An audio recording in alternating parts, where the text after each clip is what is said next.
I started playing after sort of driving my mother mad with pots and pans and breaking them, which I think is quite a classic beginning. Yeah. And yeah, just really went in, it just clicked immediately. I actually met my fiance playing in a John Mayer Trio covers band at school. And that was really like the gateway. It was like the first ever show I played, and it was with her. There was a big incentive as well to stay into music. I just really had a huge crush on her. But yeah, so I'd just been playing, and then I studied with Bob Armstrong. Fabulous I guy. owe most of my sort of just general architecture to him. Although I'm starting to slouch again, so I need to remember what he taught me. So, Fred, the kit. Yes, let's talk it through. Let's talk it. It's a Broadkaster in I think it's like a new white marine pearl. It's 22 by 14 bass drum, 12 by 8 rack, 14 by 14 floor, and then a 16 by 16 floor. So kind of classic-ish sizes. Nice. Safe pop sizes. Yeah. That simplicity of like the vintage drum, a lot easier to get where you want. Yeah. And it's almost a little bit pre-muffled too, which, I mean, engineers love, you know. Yeah. It's not too HD, but yeah, super focused, but nice, like soft bearing edge. Just makes it like very useful for miking. I noticed as well you're using the snare weights on the snare Yes. and also on the toms. On pretty as much well. everything. Yeah, This 70s snare weight has just kind of been my snare sound for, I mean, it's totally battered. I've had it years, but there's something about the weight, Yeah. the actual sort of, the amount it's leaning on the head just makes it feel like playing a birthday cake, you know, in a really glorious way. Yeah. So yeah, the snares are both Ludwig. This is a 58 or 59 chrome over brass 400 with chrome over brass hoops, which is a little softer. Again, it's kind of more studio world. Yeah. But I just love it, and I love the faff of touring vintage drums. Ralph Salmons introduced me to the chrome over brass, and this one's been sort of a mainstay for studio. And I was like, you know what, if I'm going on tour, for the amount of time I'm going to go on tour, I'm taking it with me. So yeah, that's a 58 or 59 400. Lovely. And this is a 78 or 79 Yeah. Black Beauty. And your cymbals, Istanbul. Yes, yes.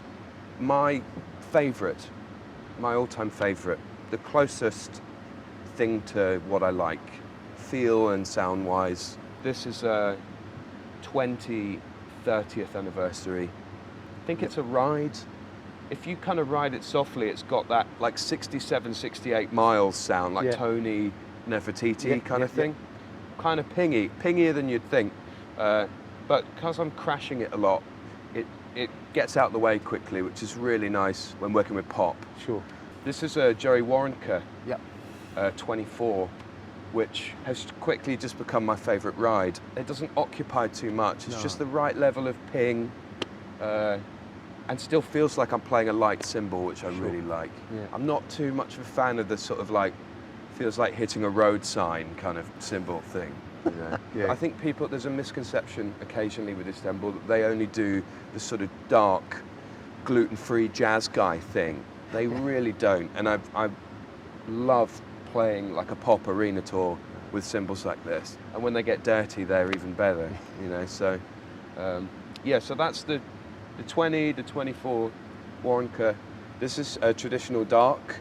This is kind of where if I need to open up a lot, I'll use this, but they're all rideable, they're all crashable. This has been taking an absolute battering recently, and it just holds up. If I'm going to play loud, I do tend to still lean off the cymbals. I don't like going deep in on cymbals. I think it really kind of tears apart the rest of the drum mix. You know, I kind of try to think about playing like each limb is a fader on a mixing desk, you know, and keeping the cymbals low and making the simple elements sort of pop out. Sure. These are quite nice. We got Mantra top, and this is a signature. I think it's green. Yeah, it's the green Agop signature. But I really like pairing hi-hats, and huge Steve Gadd fan. And I heard a story about him cracking his like pair of hi-hats. He cracked the top, and it was like the only pair he had, so he flipped them and had the heavier one on top, which kind of made his sound. So I'm not entirely sure what the weights are of this, but this is certainly a brighter cymbal. This is a lot darker, but I actually think this is a bit lighter than this. Okay. And it just gives you that top. I tend to play quite on top of the cymbals. Right. And then on some tunes, if the pocket needs to be a bit wider, I'll play the edge, but I tend not to. Always try to keep, for me, the hi-hats quite low. Sure. In level. Nice. But yeah, I love picking pairs, and this is the thing about Istanbul that I adore, is they're all so unique, so you've really got to pair them out your own way, and maybe two pairs of hi-hats won't sound the same, or No. the treat with cymbals is they have their own personality, and it's good to choose something that really appeals to you, and that might be totally different from another drummer's preference, you know. So no, I love the Mantra. Great. Mantra top, signature bottom. Signature bottom. This is my favorite piece of hardware ever on the kit, and it's a little homage to GAD. It's a stick table that Dan made for me. This is like a die-hard GAD thing, but Right. it just allows me to not have a stick bag and have to fish through it. Faff about. The problem with a stick bag for me, you've sort of got to fish around and you can't grab something quick. I like having my brushes out always. There's a couple of quick changes where I've got to go from sort of plain snare to sticks, and this has just been like such a treat. I really want to just have loads of them. Yeah. So yeah, we should put these into production. Production, yeah. On the electric side, Yeah. on the Roland pads, what are you using? What do we have? Actually, I've got to say a homage to Sound Attack here. So this idea came from watching your Ilan Rubin rig rundown. Okay, yeah. Because he had the PD8s mounted like this. I'm not a huge SPD fan. I've played them before, but I'm really a fan of removing that sort of quite sterile looking box. Yeah. So actually all of the functionality and the brain is down there. That's a Roland TM6. Right. And that does my E-kick, which is down here, which I don't even know what it is. It's a Roland something KD10 maybe, which is just a little E-kick to the right of the main kick. So the brain runs that. It runs the main snare and these two pads. And then the rest of the triggers on the drums are actually used for gates for front of house. Yeah. So it's a bit more responsive. If I need to play softly, we can still open the mic up, but when it's not being used, the mic stays shut. Sure. Just keeps that separation for front of house. So yeah, we've got a couple of comms boxes down here. I mean, they're quite funny. They're just like hot shot boxes for being able to communicate with everyone on stage through the ears. That crew one I almost exclusively use to request gin and tonic delivered to my cup holder. But yeah, it's all pretty, this stuff's kind of, I guess, industry standard now, but the triggers on the gates thing's been really interesting. Good stuff. I bet you need a new bit of gaffer on that. Take the crew off there, just put G&T on it. Just call it G&T, yeah, you know it, yeah. Could commit to a label, actually. And yeah, heads, ambassador coated, and just standard hazy, I think, on the bottom of here. Yep. This is an Ambassador X, probably my favourite drum head. I really like them. Have you tried the vintage? Or did you? I do. I mean, well, we have those on the toms. Oh, okay. I've used vintage A's on snares. I love a vintage A on an acrylite. Yeah. It's the hack. Yeah. It's just like, Funny you say just that. the right thing, yeah.